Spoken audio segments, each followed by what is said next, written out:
From evangelicals and President Trump to gun control to discouragement in the church, all coming your way today. It's time for The Line of Fire with your host, activist, author, international speaker, and theologian, Dr. Michael Brown, your voice of moral, cultural, and spiritual revolution. Michael Brown is the director of the Coalition of Conscience and president of Fire School of Ministry. Get into The Line of Fire now by calling 866-34-TRUTH. That's 866-34-TRUTH. Here again is Dr. Michael Brown. Yeah, it happened again. It happened again this past Saturday when I was speaking from the last chapter of my book, Saving a Sick America. The chapter is called The Church's Great Opportunity.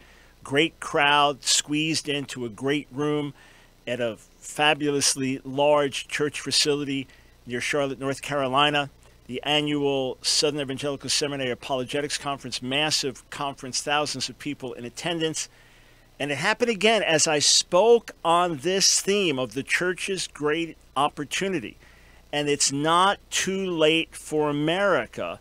The place was electric with excitement. And afterwards, just as when I've spoken on this in previous weeks, afterwards, there was a line of people coming to my book table, wanted me to sign a copy of the book for them. But the thing that I'm talking about that happened was this supernatural impartation of encouragement. And person after person with glowing smiles thanked me for the encouragement and said, it's just what we need to hear. So my question, and I wrote about it over the weekend, my question is, why are so many believers so discouraged? This is Michael Brown. You're listening to The Line of Fire. My joy to be with you today. To get involved in the conversation, the number to call 866-34-TRUTH, 866-348-7884. If you're listening on the audio feed on Facebook, watching the video feed on YouTube, same number for you to call in, as well as all of our radio listeners, 866-34-TRUTH. Why is it that so many believers seem to be discouraged about the state of the church and the state of America in such a way that when I bring this word, which is not starry-eyed optimism, which is not stick your head in the sand and deny reality optimism, but it is a word-based, historically based, faith-based optimism. Why is it that people are so supernaturally lifted? Now, I know the truth of the subject matter that I'm conveying, and if you've read Saving a Sick America, you know this. What I'm conveying is very encouraging, based on history. And I know God has given me a certain gift to encourage and build faith. He's put faith in me that helps faith in you come alive.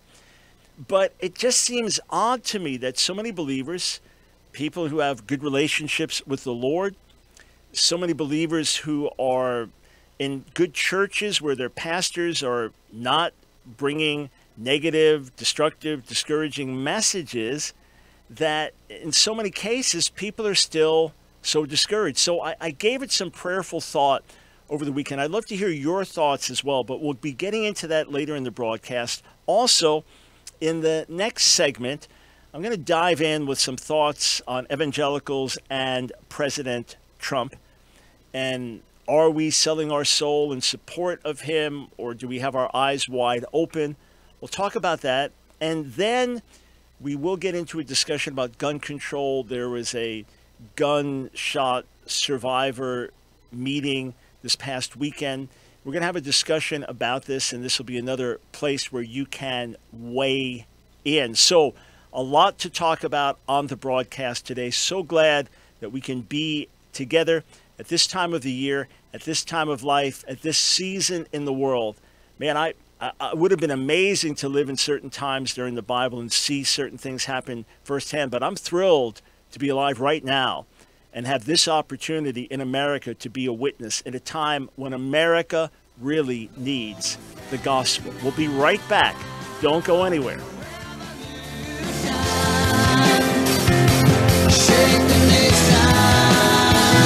America, we don't worship. I want to present to you a unique way that you can partner together with me to reach Jewish people with the good news of Jesus, Yeshua, the Messiah. Hey, Paul wrote that the gospel is to the Jew first, but many of us don't know how to reach the Jewish people with the gospel. Can I tell you, we have kindergartners. I want to present to you a unique way that you can partner together with me to reach Jewish people with the good news of Jesus, Yeshua, the Messiah. Hey, Paul wrote that the gospel is to the Jew first, but many of us don't know how to reach the Jewish people with the gospel. Can I tell you, we have a unique open door, and Jewish people are ready to hear, but we need your help. When I was in Israel recently, my last hour in Jerusalem, about a dozen different people came up to me, and they wanted to thank me for the impact of our message. One Jewish woman came up to me, a believer in Jesus. She said, "You saved my son's life. He was falling away. He was getting pulled by other objections to Jesus. He read your material. He's back in the faith." A young man came up to me. He said he and his Orthodox Jewish friends, here he is, I mean, with the yarmulke, the head covering, the traditional Jewish outfit, he said he and his Jewish friends, his Orthodox friends, watch my debates with rabbis. A few years ago, I was able to lead a Holocaust survivor to faith in Jesus. He was a brilliant man, an atheist who had fled the Holocaust. He read my books on answering Jewish objections to Jesus, came to faith, led his wife to the Lord before they left this world. Friends, we have the resources. We have books ready to be translated in Hebrew to be distributed in Israel. We have our Real Messiah website, unique for reaching Jewish people, Orthodox Jews with the gospel, ready to be translated in Hebrew, ready to do internet campaigns to get into every home in Israel. Every cell phone in Israel can have this message, but we need your help. Every gift to our ministry will literally help us reach another Jewish person with the good news of Jesus the Messiah. Go to AskDrBrown.org. AskDrBrown.org, and when you go there, we will partner together to bring salvation to Israel and the Jewish people. Together, we're making a great difference. Dr. Michael Brown. Get into the line of fire now by calling 866-34-TRUTH. Here again is Dr. Michael Brown. But I pledge that in a Trump administration, our nation's religious heritage would be cherished, protected, and defended like you have never seen before. That's what's happening. Is God using Donald Trump in many positive ways, despite his obvious failings and despite things he says and does you wish he wouldn't say and do, despite negative qualities of his character or persona or leadership style? Easy to criticize. But could it be that God is using him in the midst of all this for positive change, for religious liberties, for pro-life, for standing against radical LGBT activism, standing for Israel? There's a recent article on redstate.com, Kimberly Ross. It's entitled, "Trump's Cheap Merry Christmas Christianity Continues to Sway Evangelicals." And she writes, last year, congregants at the Church of Trump stormed into polling places nationwide and voted a godless reality star into the highest office in the land. She continues, it's been crystal clear that too many evangelical Trump supporters have not only placed their political faith in the real estate magnate, they've become sold-out disciples for him. It seems as if, in their eyes, the GOP and Christianity are interchangeable. And she took particular issue with his speech at the Values Voter Summit. Let's listen to more of what he had to say. This is the FRC, Family Research Council, their annual Values Voter Summit. This is the first time a sitting president has spoken there. You heard that first clip from that very summit. Listen to what else he had to say. In America, we don't worship government, we worship God. The American founders invoked our Creator 4 times in the Declaration of Independence. 4 times.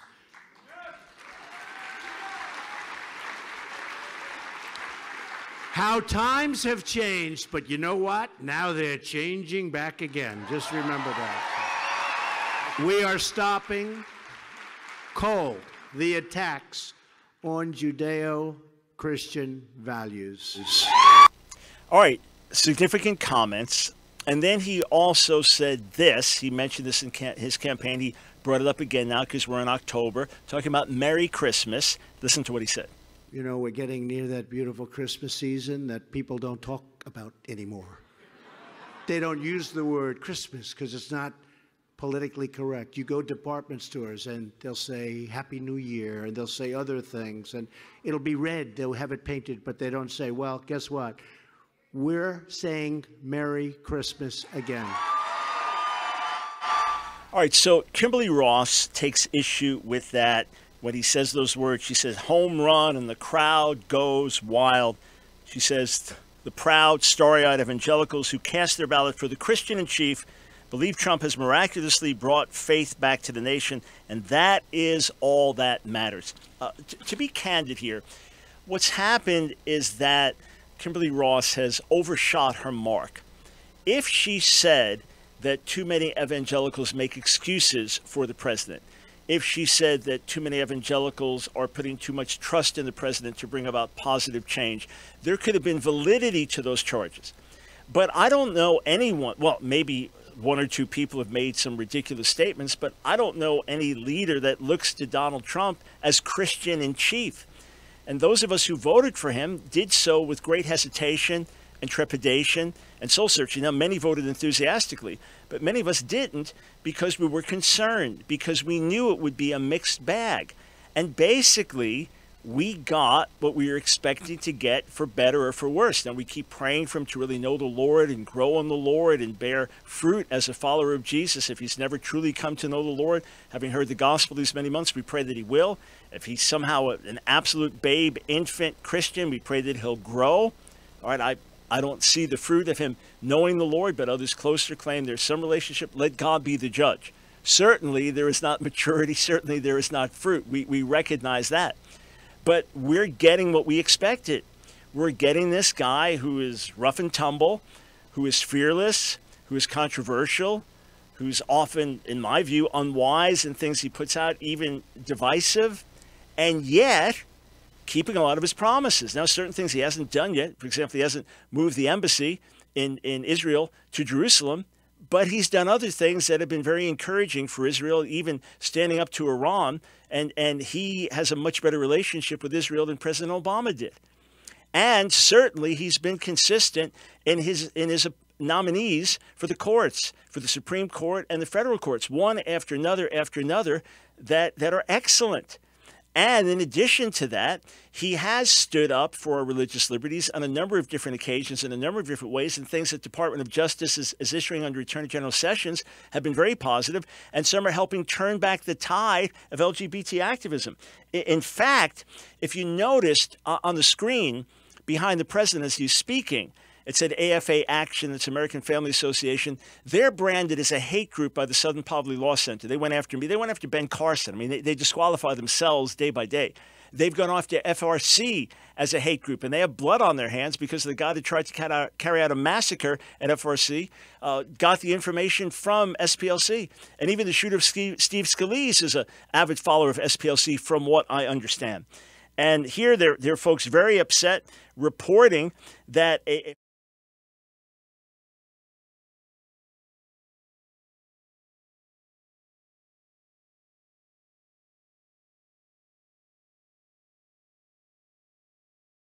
just like you have health hazards of tobacco smoking and health hazards of obesity, there are health hazards associated with homosexual practice, and people should know about it. If you care about people, they should know about it.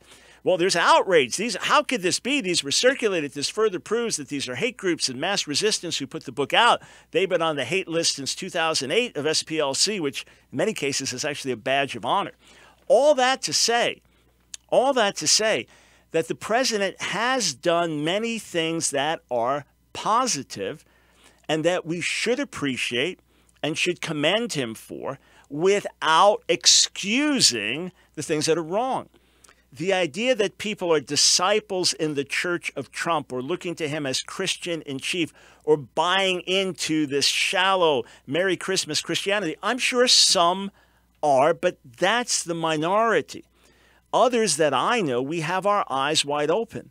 My friends who are on the president's evangelical advisory board try to speak into his life, encourage him, pray for him, but then speak into his life and challenge him to do things in a righteous way and try to reach out to others in his administration to try to get them to do things in a righteous way, to be bridge builders, to be unifiers, to be peacemakers.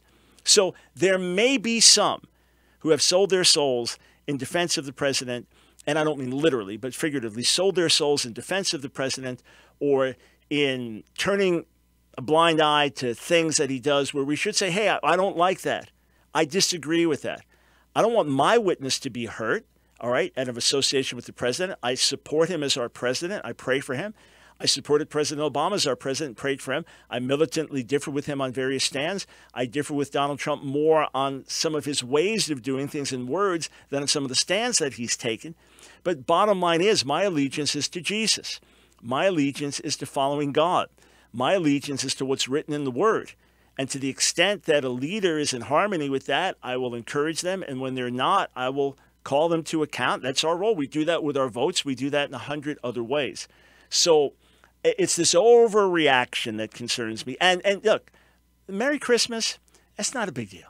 It is not a big deal. I did not vote for Donald Trump because he said we're going to bring Merry Christmas back. Look, I'm a Jewish believer in Jesus. Merry Christmas just doesn't mean that much to me anyway. But in the overall scheme of things, I don't think it's that important. However, when you have the president, the first sitting president, addressing the Values Voter Summit, and yes, preaching to the choir, and yes, appealing to an evangelical base, but in a way that is consistent with what he has thus far done as far as taking stands and passing legislation and pushing for certain things and nominating certain things.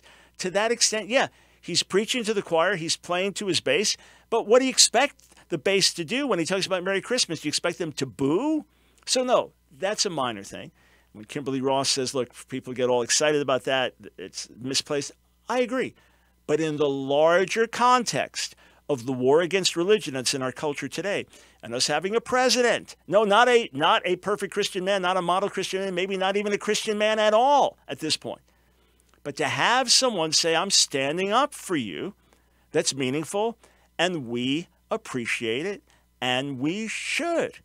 But if you want to know who I'm preaching as Savior, it's not Donald Trump, it's Jesus the Lord. All right, we come back.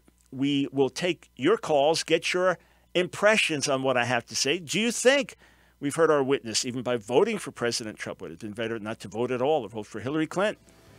We'll talk about it. Sure, 866-348-7884, and we'll continue to talk about discouragement among the people of God. Why is it there? We'll be right back. Change the world. It's been a beautiful spring day in the suburbs of Pennsylvania on this Thursday, June 7th, 1961. You just got home from work and your wife's almost finished preparing one of her typically delicious dinners. Tonight is TV night and everybody's ready to enjoy Ozzie and Harriet and Leave It to Beaver.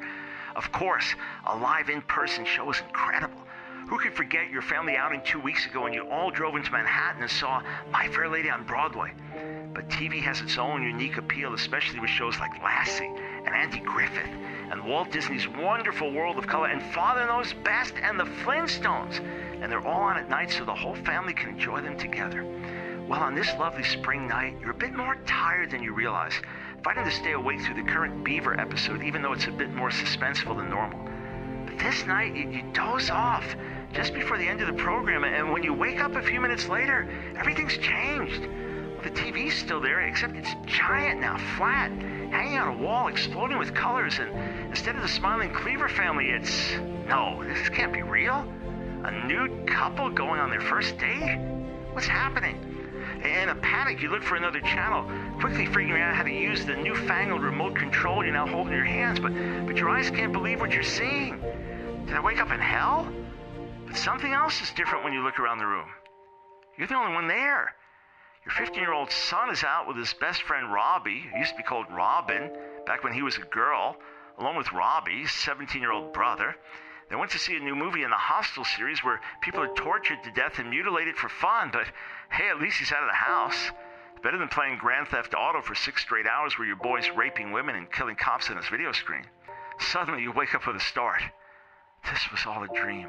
With relief, you look around at your wonderful family smiling at their dad who fell asleep in the middle of TV night, and you think to yourself, thank God, this was only a bad dream. No way America or my family could ever look like that.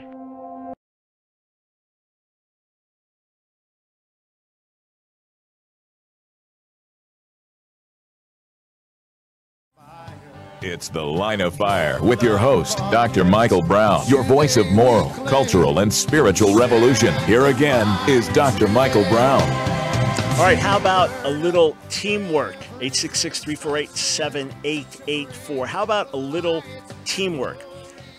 If you have my book, Saving a Sick America, maybe you pre-ordered one of the signed numbered copies. Maybe you got them the first few weeks that they came out. The book out now, how many weeks? About 3 weeks so far.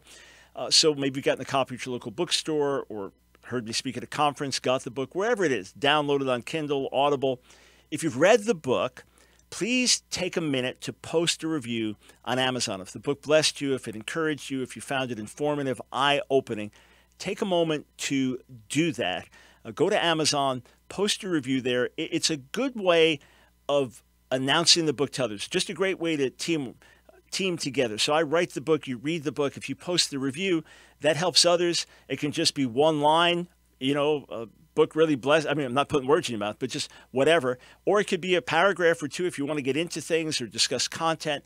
But that really helps others find out about the book. I know when I'm going to purchase something, I look at reviews, I read reviews, and that's often the best way to find out about something. So take a moment to do that. I really do appreciate it. If you don't have the book yet, go to savingasickamerica.com to find out more. savingasickamerica.com. Of course, you can order in your local bookstores or any of the online dealers, Amazon or any of the others. All right.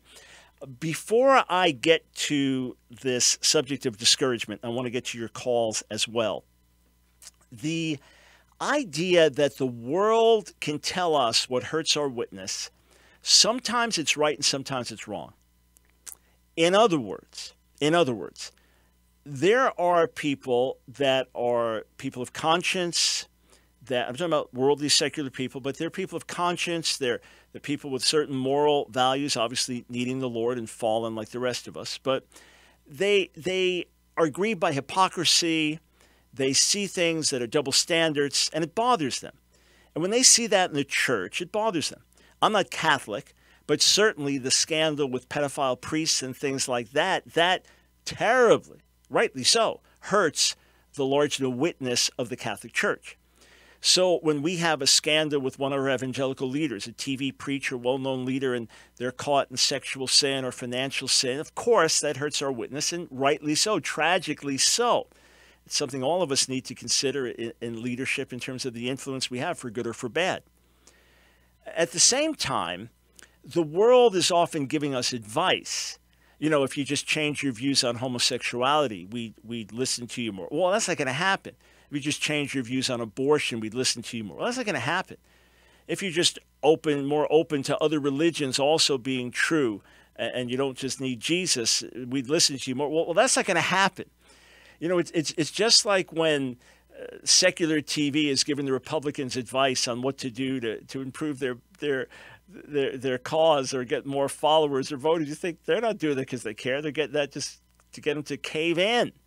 So I know that the enthusiastic support of President Trump by some evangelicals and almost the saint, making him into some kind of saint, that definitely hurt our witness in some circles because people saw that as some type of moral compromise.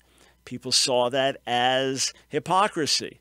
We're saying integrity doesn't matter. We're upset about Bill Clinton's adultery, his alleged adultery, but we're not upset about a thrice married man who's been a worldly man, allegedly misogynistic, and so on and so forth. So I understand that. And I was always grieved when people talked about almost St. Donald and this amazing Christian man. Well, that's not why I was voting for him. On the flip side, the world was not listening to me before.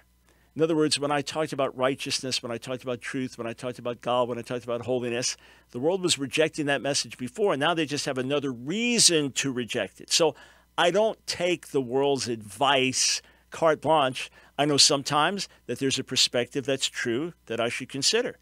And other times, it's just the world being the world, if you follow my drift. 866-34-TRUTH. Okay, so back to the question of discouragement. Back to the question of discouragement. I know that there are a lot of problems in America and tragedies now, the forest fires in California. I mean, so many lives lost. It's horrific, shocking. All the upheaval we've been through. But, I mean, are things now worse than, say, in the Great Depression or Civil War, or more lives being taken overall than, say, during World War II and different times of trauma in our nation? Why so much discouragement? I've got some ideas, but I'd love to hear from some of you. Let's start on the phones. Paula in Greensboro, North Carolina. You're on the line of fire. Hello, Paula. I tell you what. Let's hold off, and let me start here. I asked myself a series of questions before writing my article on why are we so discouraged? Why are so many so discouraged? And again, I'm hearing from people who are discouraged because they are so encouraged. When I preach from the last chapter of Saving a Sick America, the Church's Great Opportunity, they are so amazingly encouraged, over the top encouraged. And as I said earlier, it's not because I'm a starry-eyed optimist denying reality.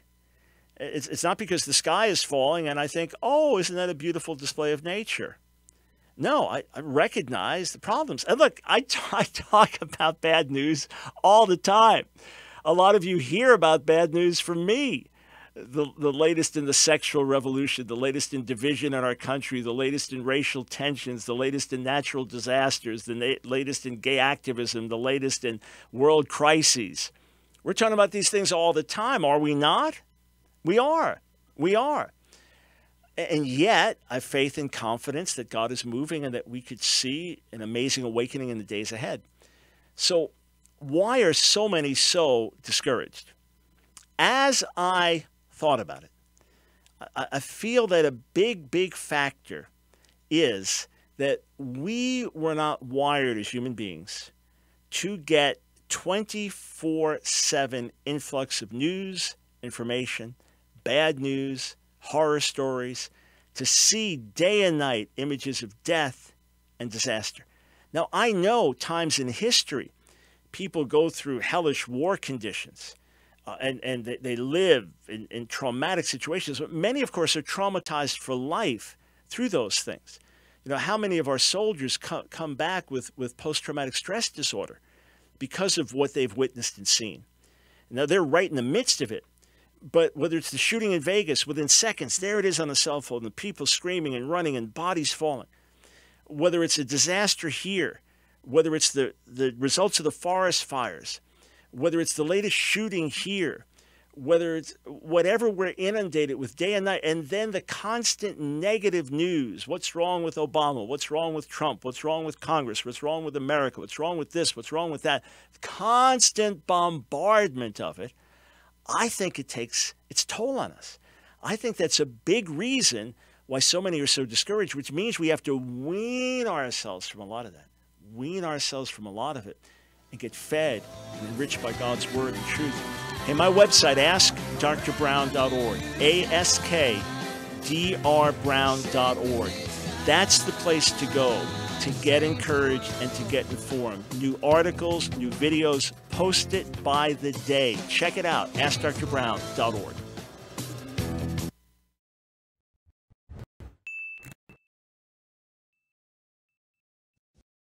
Is gathering, or is this something that people did? All right, here's what's clear.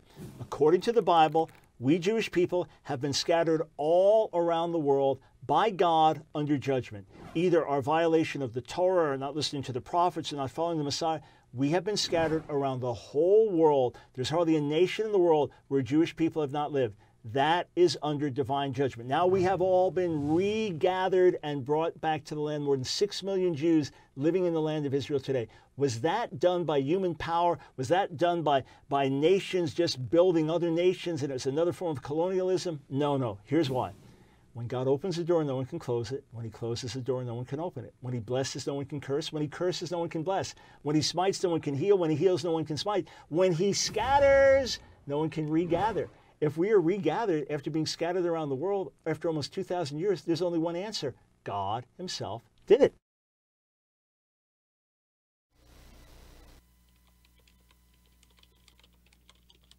It's The Line of Fire with your host, activist, author, international speaker, and theologian, Dr. Michael Brown. Your voice of moral, cultural, and spiritual revolution. Get into The Line of Fire now by calling 866-34-TRUTH. Here again is Dr. Michael Brown. One evangelical leader has written about guns, God, and gravy, as if they all go hand in hand, certain Southern culture and food, and hey, we are hunters and guns, and we want to be able to defend ourselves, and Second Amendment and God somehow all go together. Evangelicals are often thought of as avid supporters of the Second Amendment, and they would be the first to point out that most of the massacres that we've had, the terrible massacres, take place in gun-free zones or places with over 500 homicides in a year. Just this year, Chicago, that's a gun-free zone in terms of laws. And I've got some friends that are on staff at a mega church in Texas, and they said this is not the place where someone's going to try to come in shooting, because if they do, there are probably 20,000 armed people that'll take the person out. Many others, though, find it contradictory that you can be pro-life and pro-gun, and it's a debate to be had. We know we have a tremendous amount of gun violence in America. The old adage that if you outlaw guns, only outlaws have guns. Over 325 million guns in America, from what I've read. It's a discussion we need to have. Joining me now on the Line of Fire is Reverend Dr. Rob Schenk. He's the president of the Dietrich Bonhoeffer Institute, subject of the recent Emmy Award-winning documentary, The Armor of Light. I've known him for years as a pro-life leader, but he's involved now in the discussion of gun control as well. Rob, it's great to have you today on the Line of Fire. Likewise, Dr. Brown. I've been a long time admirer of yours, so the pleasure is all mine. Thank you. Well, thank you, sir. Thank you so much.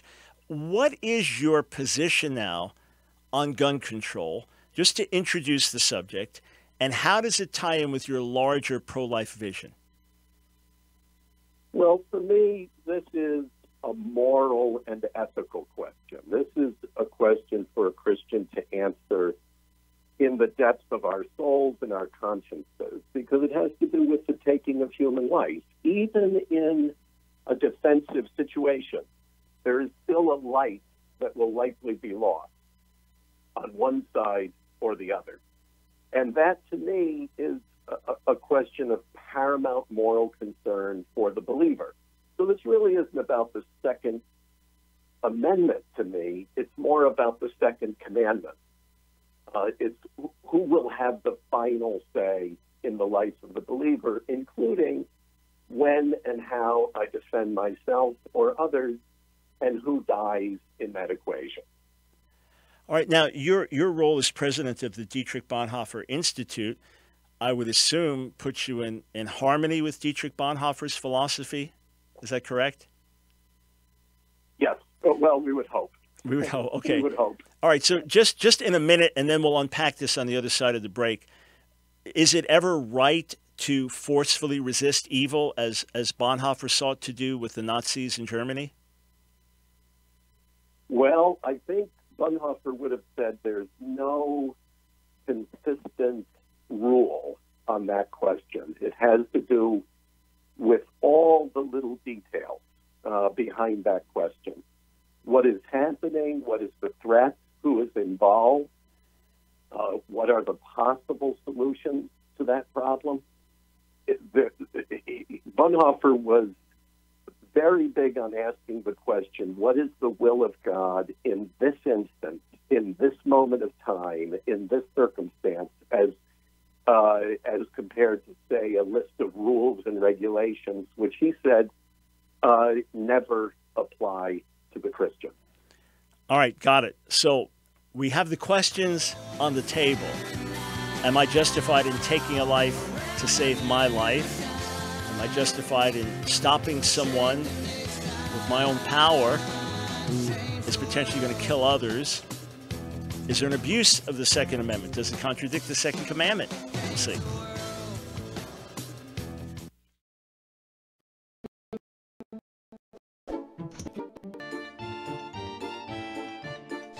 Gibor. Gibor. Strong, mighty. Gibor. It means mighty. It's related also to gever, which is a male, but can perhaps have the nuance of a mighty man. It is known best perhaps to Christians in Isaiah 9:6, where the son who is born is given the names Pelioetz, El Gibor, Aviad, Sar Shalom. El Gibor meaning mighty God. And that's how Yahweh, the Lord, is described in Isaiah 10:21. He is El Gibor, mighty God. So he's not only almighty, he is also the mighty, powerful God. And Gibor is used in different ways. In Psalm 45, speaking of the king who is ultimately a prototype of the Messiah, he is called a Gibor, a mighty one. Also referred to as Elohim, a divine one there. Obviously, these prophecies find their fulfillment in Jesus. These Psalms, these passages of the prophets find their fulfillment in Jesus, Yeshua. But Gibor can also be used where God challenges Job, because Job basically found fault with the way God ran his universe. Job, in the midst of his suffering, said, God, you are doing things wrong. You're unfair, and you're letting wickedness happen. In fact, you're behind it. That out of his anguish he spoke against God. So God says, okay, Gibor, okay, mighty one, go ahead. Gird your loins up like a Gibor. Come on, you're ready? And then God asks him a series of questions. He asks him a series of questions, and those questions just absolutely floor him.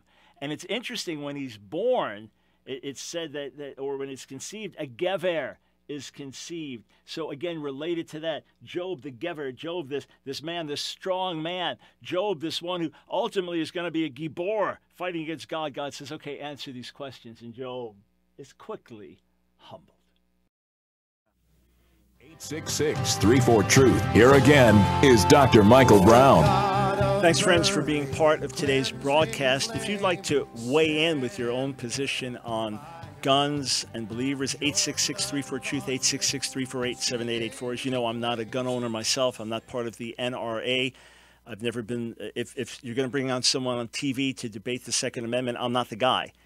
However, I know many of you listening are gun owners, and many of you feel it's important for Christians to have these rights under the Second Amendment, that it's a matter of self-preservation. My guest, Reverend Dr. Rob Schenk, has been a respected leader in the pro-life movement for many years, but is challenging many of the prevalent evangelical attitudes towards gun ownership in America. Reverend Schenk, how long have you been carrying on this particular battle as part of your larger pro-life burden? Gradually, about 5 years. I really had to have some eye-opening experiences with it. And one was when I was called to Lancaster, Pennsylvania in the days following the slaughter of 5 Amish girls in their schoolhouse. I knew a lot of people in that community, many of them supporters of our ministry in Washington, D.C. And I went there, I visited with the families. It was a life-changing experience for me. Then came a mass shooting at the U.S. Navy Yard in Washington, D.C., which was right outside my front door. Practically, I could see what was happening in the yard from my own home. And that brought it up close and personal. 12 people died there. Many more were injured. And in that personal encounter, I was really forced to look at this problem differently than I had looked at it ever before.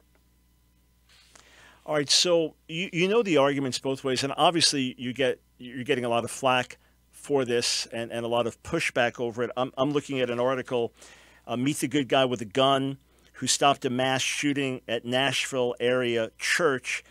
And I happened to be preaching in that same area that same Sunday morning, got out of the service, and the pastor said, yeah, there was a shooting not far from here.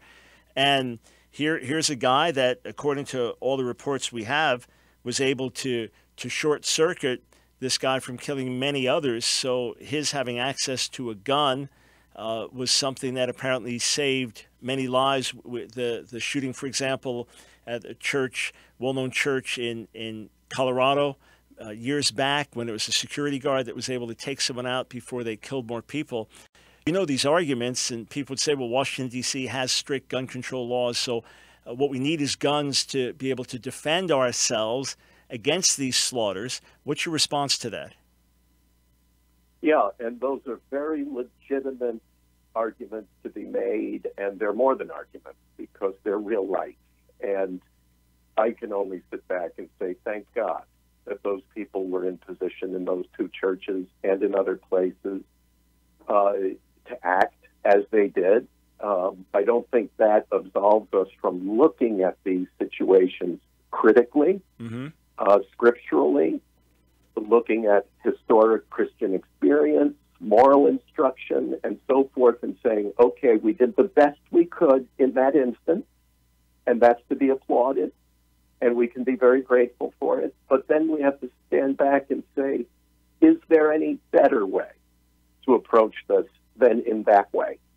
And I think often there is. I think there's some really difficult questions to ask. For example, in every situation where the life of a Christian is in threat, is at risk, is it always God's will that the aggressor die and that the Christian believer survive? Is that always God's will? If it were, we wouldn't have any martyrs. We wouldn't have Stephen. We know the disciples were armed. They had swords. Why did they not defend him? There was no defensive response there. Instead, he willingly surrendered his life. And sometimes that's a witness to the gospel. So none of these are easy equations, but I think they demand our prayerful, careful examination. So what is it that you're primarily taking issue with? Do you think that Christians and their enthusiasm for the right to carry arms, let's put aside hunting and things like that, just for self-defense. Do you think that our enthusiasm to have these and our reaction to what we see as destructive laws that maybe liberals are passing, that we haven't thoroughly evaluated the issue of taking a life even in self-defense? Do you just think evangelicals and guns are too closely associated? What is it that's most eating at you in this? Yeah. There are so many things that eat at me. I'm sometimes a neurotic mess, but on this one, what really concerns me, and I think concerns a lot of people, is the fact that there's a kind of popular gun culture that's promulgated by groups like the NRA, of which I will, full disclosure, I am a life member of the NRA. Oh, you are, and I'm not. That's funny. Yeah, go ahead. Yeah, it is ironic.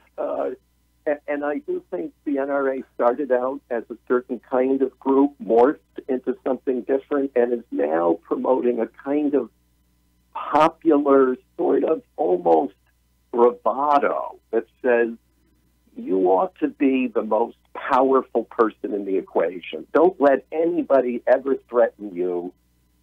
And it appeals to our pride, to our ego, to our need to be domineering and powerful. And yet the Scripture says that we're to humble ourselves, that pride goes before a fall and a haughty spirit before destruction, that we're to prefer the lives of others over ourselves. Well, that may mean that in a violent confrontation, it's not necessarily God's will that I dominate you in the equation, but in fact, it may call for something entirely different, as we see in the encounter between Jesus and government authority. And speaking of government authority, there is a lot of fear that attends to this. I've spoken to Christians and even pastors, other ministry leaders all over this country about this subject, and I often hear fear possess the people of God. They're afraid of what the federal government may do. They're afraid of threats, to their homes and their families and their children.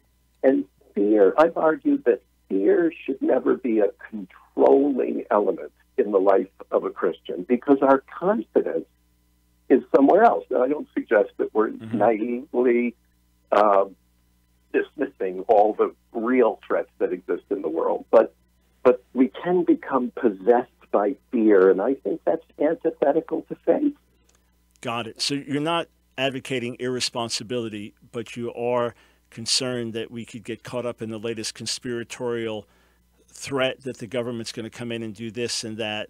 Now, others would say, "Hey, it's not conspiratorial; it's reality, and that's why we have this in our Bill of Rights, etc." But Rob, what's important to me is that we're able to discuss these things. In other words, because I'm from New York City. My dad was a senior lawyer in the New York Supreme Court. I was not raised in a certain gun environment, and it's never been part of my life. And I know in the early church, there were even questions about serving as a soldier and things like that. And I'm not only relating to believers being persecuted around the world, and obviously they use wisdom and they may have to flee in certain ways, but they're not pulling out guns to stop, if the government's trying to come, a Hindu government or Muslim government to persecute, they're not trying to blow up the government. They understand there's persecution for the faith. I do understand the self-defense issue. I separate that from persecution. I do understand the wisdom issue. It's just not an argument I get into a lot either way. But I think it's important at least that we put the issues on the table, especially because there's almost this immediate association that if you are pro-evangelical, you are pro-gun and against gun control of any kind, etc. So I think at least we need to have the discussion. Hey, last thing, we've just got a minute, but Survivor Sunday, what just happened yesterday? Yeah, we had churches all over the country, ministries, different organizations that led prayer for the survivors of gun violence. And I've been challenged on that, too. People have said, well, why aren't we praying for the victims of all forms of violence? And we should, and we always will. But there's something unique in the gun equation, including what I argue is an inequity between a gun and another, and a victim. Because you can run from a knife or a club, but it is virtually impossible, as we saw in Las Vegas, to run from a gun and a bullet. They are uniquely engineered to take your life. And so there's an inequity in that, which again for me is a moral and ethical question that demands examination by Christians, but it also leaves the survivors and the victims of gun violence in a unique situation. I think they deserve unique attention and prayer. That's what we did last Sunday. All right, I've got to jump in. Thank you, sir, for joining us. Much more to discuss. We'll be right back.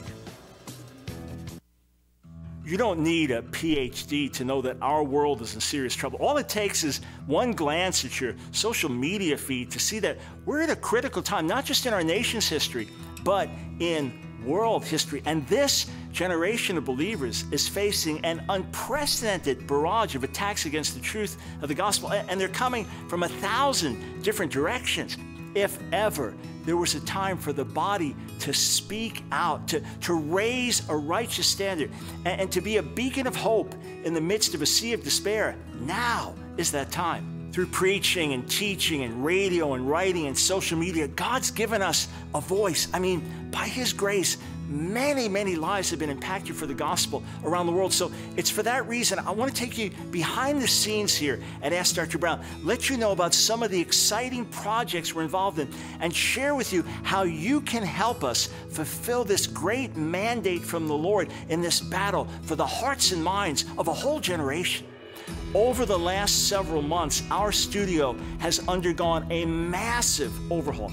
We have put thousands of dollars into revamping what is basically our command central. This studio is not just used to produce the Line of Fire radio broadcast, but we also produce in this studio hundreds of YouTube videos that you see, as well as our media for other ministry outlets like God TV and NRB TV. So this studio is really the heartbeat of everything, all the media that we produce at Ask Dr. Brown. And now we are ready to step into a whole new realm, and we can do it with your help. So I'm asking you today to partner with us. Through your generous donations, we can fulfill this mandate from the Lord in this battle for the hearts and minds of a whole generation. And you can help amplify my voice. Friends, stand with us today.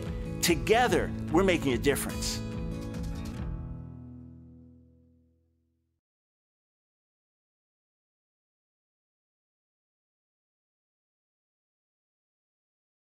Michael Brown, your voice of moral, cultural, and spiritual revolution. Here again is Dr. Michael Brown. Hey, check this out.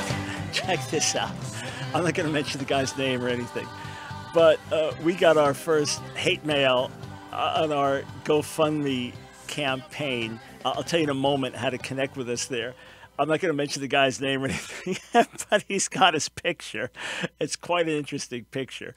And when something comes into GoFundMe, we just get a notification. Someone gave this or posted this encouraging comment, so we just send a thank you note. So check this out. Since Dr. Brown, and of course I'm going to do it in a silly voice, since Dr. Brown is one of the most hateful persons in this country, this is from a gentleman that he looks more like a rifle-owning guy that could be on Duck Dynasty than someone to be a critic of mine. Since Dr. Brown is one of the most hateful persons in this country, I call on GoFundMe to cut all ties with this ill-tempered self-enrichment scheme. That's it. Watch. If you haven't watched our video yet, all right, check it out. Let me give you the address. Let me give you the website. GoFundMe.com/Ask Dr. Brown Studio, ASKDR Brown Studio. GoFundMe.com/Ask Dr. Brown, ASKDR Brown Studio. Watch the video. See what the funds are going towards, all right? This is what he calls an ill-tempered self-enrichment scheme. Oh, it gets better. Dr. Brown even goes to other countries to spread his hate there. Yeah, like when I went to Peru and spoke to congressional leaders and university chancellors in Peru. And this discussion was as they were considering civil unions for homosexuals or same-sex, quote, marriages. So I was invited to testify to congressional leaders and university chancellors. And I began my opening comments. I'm not here to demonize anyone. I'm not here to provoke hatred against anyone. Gays, lesbians, maybe your family members, friends, fellow workers. All I want to do is give a report from America and let you know what happens when you normalize homosexuality and redefine marriage. Just want to give you a report so you can then decide accordingly. This is spreading hate. Dr. Brown also spews his hate through the American Family Association, an extremist group named by the Southern Poverty Law Center as a hate group. Actually, SPLC, by its own definition of spreading dangerous misinformation about others, they've actually become probably the most dangerous hate group in America, truth be told. And here's one of the terrible things the AFA has done. Oh, this is really bad. They have said to Target, don't let your dressing rooms be gender neutral. We don't think it's right that a man who identifies as a woman can go into the ladies' dressing room. You know how many incidences now Target's had that AFA's documented where you've got a guy going in dressed as a woman, whether he identifies as transgender or it was just a ploy because he's a voyeur, either way, trying to take pictures under the dressing room stalls. Target, please don't make bathrooms gender neutral. We don't want our girls going into bathrooms with men who identify as women. We don't feel good about that. That is spreading hate. That's dangerous. They're an extremist group. If that's extremist, it is too late for America. If AFA can mount a boycott against Target for no good reason, no good reason, just making toy aisles and bathrooms and dressing rooms gender neutral, no good reason. If AFA can mount a boycott against Target for no good reason, SPLC, HRC, Human Rights Campaign, and the LGBT community can mount a boycott against GoFundMe. So, because I've got a campaign on GoFundMe raising funds to help with our video work so we can reach more and more people, especially as we're still in an ongoing battle with YouTube. And you can pray for that because I've finally decided to interact a little bit more aggressively in a friendly way, but more aggressively, and things have escalated to some supervisors now saying, what are you doing in my videos? A new video comes on, and what's it about? Dr. Brown answers your questions. It's our Friday show, right? Because we're doing live stream on YouTube. If you're not aware of that, we're doing live stream on YouTube of virtually every single one of our radio shows. Unless I'm traveling and it's pre-recorded, every live show we are doing a live stream on YouTube and an audio stream on Facebook. So that it's just a great way to reach more people. And then the moment the show's done, then we're putting it up immediately on YouTube. That means if you're listening to an audio clip on the radio, then you're probably seeing a video clip there. And it could be that I'm doing a debate with someone and it's Skype, so you can see both of us. So the radio quality is just as strong as ever. In fact, we're enhancing what we do to even make each show better and more effective. But the video enables us to reach many more people. So Dr. Brown answers your questions. That was the Friday show. Immediately, it gets flagged, not suitable for all reviewers. We have to request a review and go through the whole process and so on. Or not suitable for all advertisers. And again, we get a tiny fraction of a penny for each time someone views one of the videos. And then the money that comes in, if it was $10 a month or $10,000 a month or $100,000 a month or a penny a month, it all just goes back into ministry. We're a nonprofit. It just goes back into ministry to help us give away more stuff to more people. So it's a problem when things are constantly getting flagged. And so I said, what are you flagging? What in the world do you flag? Is the Antichrist Islamic? There's nothing against Islam. It's an eschatological discussion. Oh, maybe not be suitable. Whatever show we post, it immediately gets flagged. And then some of them, they'll remove it and they'll be fine. But then many others go through a review process, and some come out fine and many come out not fine. But my issue is, what? Why are you flagging videos the moment they're up? Not suitable for advertisers. Here, watch. Today it's going to happen. It's going to be the same deal today. If we talk about, why are you discouraged? Here, we'll alter our title. We won't mention gun control or anything like that. All right, we'll alter that. And it could be just because it's my show gets flagged immediately. Now, YouTube can do what it wants to, but it's acting unethically. It's violating its own guidelines. It gives you guidelines as a video creator, and it tells you what's acceptable, what's not. We are within the guidelines. And if we do something that's really hot and heavy and controversial, fine. It may get demonetized. That's fine. We want to get a message out. But anyway, stand with us on GoFundMe. It helps us to help many more people. All the funds that come in go immediately right straight back into reaching more people more effectively in more ways. Again, that's gofundme.com/Ask Dr. Brown, AskDrBrown.org. New studies indicate that over 40% of Americans are obese. It's a massive health crisis. I did not have time to get into it today. Maybe we'll pick that up some tomorrow, give you some words of encouragement and help if you struggle. I was a lifelong unhealthy eater, and by God's grace, a little over 3 years ago, my lifestyle was completely changed, and it's been wonderful. So maybe we'll get into that some tomorrow to encourage you. But on our website, AskDrBrown.org, we've got an amazing resource where I coach you. You get the book, Breaking the Stronghold of Food, and then I coach you. I coach you on 3 CDs as to how to get started and what to do. And then there's a great interview Sid Roth did with Nancy and with me together. And that will encourage you. So 4 CDs and the book. You can get it at AskDrBrown.org. And friends, Jesus is Lord. He's risen from the dead. He sits at the right hand of the Father. That's enough to keep me encouraged forever. See you tomorrow.